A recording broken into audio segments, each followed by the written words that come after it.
Olá pessoal, tudo bem? Vamos aqui para o exercício 30, onde ele diz: considere um gasificador de bancada do tipo leito fluidizado de 7,8 centímetros de diâmetro, o qual se utiliza de areia com massa específica de 2,650 kg por metro cúbico, diâmetro de partícula de 205 micrômetros e esfericidade de 0,86, como particulado inerte. Realizou-se um ensaio de fluidização utilizando-se 8,5 kg de areia de modo a obter valores de queda de pressão em função da vazão do ar seco, com massa específica de 1,129 kg por metro cúbico, a viscosidade dinâmica de 1,31 vezes 10 na menos 5 pascal segundo, cujos resultados para valores decrescentes de vazão estão na tabela a seguir. Dessa maneira, pede-se: letra A, a classificação de Geldert para areia; letra B, a curva característica da fluidização e, a partir dela, os valores experimentais de queda de pressão, velocidade superficial do gás e altura do leito em condições de mínima fluidização; letra C, o valor da queda de pressão em condições de mínima fluidização, considerando igual ao peso aparente do leito; letra D, o valor da fração de vazios em condição de mínima fluidização, utilizando o resultado do item B; letra E, a velocidade superficial do gás na condição de mínima fluidização, utilizando-se a equação de Ergun e o valor da queda de pressão obtida experimentalmente. Então, na letra A, ele pede a classificação de Geldert para areia, né? Então, a gente pode utilizar essa figura aqui do livro do Cremasco, figura 11.2, onde que ela tem a classificação de Geldert para fluidização de partículas no ar em condições ambiente, onde que aqui no eixo das abscissas ela depende do diâmetro de partícula em micrômetro, e aqui no eixo das ordenadas da diferença de pressão, da diferença de densidade, né, em gramas por centímetro cúbico. Com relação ao diâmetro de partícula, a gente tem um valor aqui já em micrômetros, né, 205. Então, fazendo a leitura, aqui é 100, aqui é 200, né, então 205 ela está praticamente em cima dessa linha. Vamos utilizar ela como referência. Com relação à diferença de densidade, a gente tem o valor dado em quilogramas por metro cúbico. No entanto, veja que a massa específica do sólido ela é muito superior ao valor da massa específica do fluido, né? Então, dá para desconsiderar aqui o valor do fluido, vamos só converter aqui o valor da massa específica do sólido, né? Então, 2.650, convertendo para gramas por centímetro cúbico, vai ficar 2,65. 2,65 a gente vai ter um valor aqui intermediário, né? Então, fazendo a leitura, a gente vai ter aqui 200, né, com 2,65. A gente pode classificar a areia, então, como do tipo B, né, correspondendo à fluidização borbulhante, tá? Dito isso, letra B, né? Na letra B, ele pede a curva característica da fluidização e determinar valores experimentais aqui, né? Queda de pressão, velocidade superficial e altura do leito, todas elas em regime de todas elas em mínima fluidização, tá? Então, para a gente poder construir, né, a curva característica da fluidização, a gente utiliza aqui os valores de queda de pressão em centímetros de coluna d'água, aqui no eixo das ordenadas, e o valor, né, da velocidade superficial, né, aqui no eixo das abscissas, tá? Para isso, a gente utiliza, então, valores fornecidos no enunciado. A gente tem essas três primeiras colunas que foram fornecidas de valores experimentais, né, onde a gente tem vazão volumétrica em metro cúbico por hora, a queda de pressão em centímetros de coluna d'água e a altura em centímetros, tá? Mas também precisamos determinar aqui o valor da velocidade superficial. A velocidade superficial é dada como vazão sobre área. A resposta aqui a gente vai ter valores com a unidade de metro por hora, né? Então ainda precisa fazer a conversão para centímetros por segundo, né? Tendo então ΔP em centímetros de coluna d'água e a velocidade superficial aqui em centímetros por segundo, a gente pode construir então a curva característica, né? O que nós estamos interessados nesses dados aqui é com relação a onde que tem a parte de mínima fluidização, tá? A mínima fluidização ela é dada quando você sai da condição de leito fixo e passa a ter leito fluidizado, tá? Então, o valor de mínima fluidização é justamente nessa transição. Aqui a gente faz a leitura tanto da velocidade superficial quanto o valor aqui da queda de pressão, tá? E é isso que a gente precisa aqui, né, utilizando o nosso gráfico. Então, fazendo as marcações ali para a gente poder determinar a queda de pressão. Primeiramente, ela vai ser algo mais ou menos por aqui, tá? Seguindo aqui o modelo, tá? seguindo o modelo. Então, a gente vai ter uma escala aqui de 20 em 20. A gente pode fazer a leitura aqui que vai ser aproximadamente 176, 177 ali. Vamos utilizar aqui uma queda de pressão de mínima fluidização, um valor aqui de 176 centímetros de coluna de água, tá? Mesma coisa a gente pode fazer para a velocidade superficial, né? A gente vai verificar o valor aqui na transição, né? Vamos fazer também aqui uma outra marcação, né? Onde que a gente vai atender a maioria dos pontos. Vai ficar algo mais ou menos por aqui, mais ou menos por aqui. E aqui na interseção a gente faz a leitura, né? Conforme o modelo, a gente vai verificar também o valor de velocidade superficial, né? Então, velocidade em mínima fluidização, né? Sendo que a metade aqui seria 17,5, dá para dizer que aqui é 18 centímetros por segundo, tá? E a altura em condição de mínima fluidização, que também é pedido aqui na letra B, a gente pode perceber aqui, né, que está variando essa altura, né? Veja que ela começa em 131 e vai aumentando, né? Isso se dá em função aqui da expansão do leito, né? A porosidade vai aumentando aqui também, a altura no leito também aumenta, né? Então veja que vai chegar num ponto que vai ter essa condição que vai ficar constante essa altura, né? Então a gente pode interpretar que é essa parte onde que a gente tem leito fluidizado. Então a transição ocorreu entre 151 e 152, a altura de mínima fluidização a gente pode dizer que é o intermediário ali, né? 151,5 centímetros, tá? Então era isso. Letra B, a gente precisou determinar na condição de mínima fluidização, que é a depressão, altura e velocidade superficial, tá? Bem, na letra C, ela pede o valor da queda de pressão em condições de mínima fluidização, considerando igual ao peso aparente do leito, tá? Para a gente poder determinar essa queda de pressão, a gente utiliza essa equação aqui, tá? Onde que ela relaciona a queda de pressão com gravidade, a massa dos sólidos e a área, tá? Vou trocar aqui a cor da caneta e vamos resolver, né? Esse aqui é um exercício que é basicamente a simples substituição, né? Então a gente tem ΔP vezes a de mínima fluidização igual a gravidade, que vai ser 9,81, vezes a massa dos sólidos, que é 8,5, dividido pela área.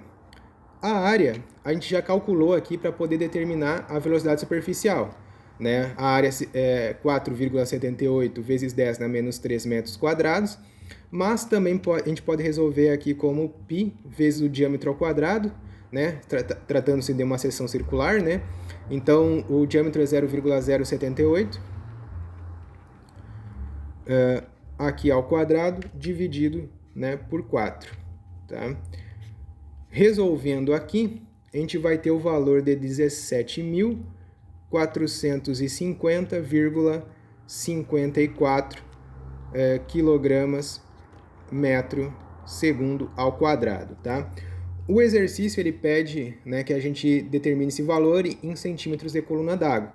Então, utilizando aqui o fator de conversão, né, dividindo por 98,064, a gente vai obter então essa queda de pressão de mínima fluidização em 177,95 centímetros de coluna de água, tá? Um valor bem próximo, né, ao valor que a gente já havia determinado aqui experimentalmente, né? Mas veja que 177, praticamente 178, né, já é o valor onde que estava fluidizado, né? Não o valor de mínima fluidização, né, segundo os dados experimentais, né? Então, esse modelinho aqui, né, fica um pouco diferente do que a gente encontrou aqui experimentalmente, tá? Letra D. Bem, na letra D ele pede o valor da fração de vazios em condição de mínima fluidização, tá? Para isso a gente vai utilizar essa equação, onde que ela relaciona as forças resistivas, né? A gente tem aqui a porosidade, que é o que nos interessa, a gente vai precisar isolar ela para determinar, e também relaciona com a diferença aqui de densidade, tá? Eu vou reescrever essa equação e vamos isolar o valor da porosidade, tá? Então, a gente tem ΔP de mínima fluidização dividido, aqui está dividido pelo comprimento, né? mas a gente vai considerar aqui a altura, tá? A altura de mínima fluidização. Então, a gente vai ter 1 menos a porosidade de mínima fluidização, vezes a massa específica do sólido menos a do fluido, vezes a gravidade, tá? Isolando aqui a porosidade de mínima fluidização, a gente vai ter, né, 1 menos o ΔP de mínima fluidização dividido por a altura de mínima fluidização vezes o ρ do sólido menos o do fluido vezes a gravidade, né? Substituindo os valores, a gente vai ter porosidade de mínima fluidização igual a 1 menos. Bem, aqui, né, a gente vai utilizar os valores encontrados, né, no item B, né, que é o que nos interessa, são os valores experimentais. Então, o ΔP de mínima fluidização era 176, né? A gente tem que converter para Pascal. 176, então, a gente vai multiplicar pelo fator de conversão, e aqui a gente vai obter 17.259,264, tá?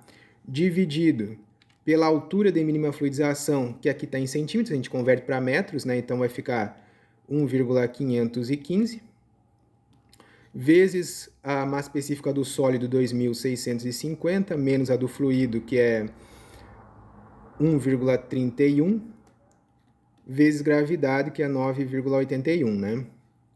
Resolvendo aqui, a gente vai ter que porosidade de mínima fluidização vai ficar igual a 0,562, tá?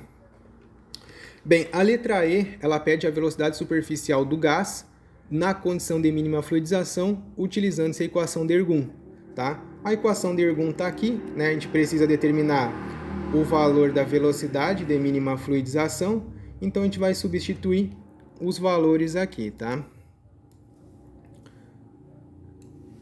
Vamos lá, letra E, né? Substituindo aqui, então, o valor do ΔP de mínima fluidização, aqui também são os valores encontrados no modelo experimental, né? Na letra B.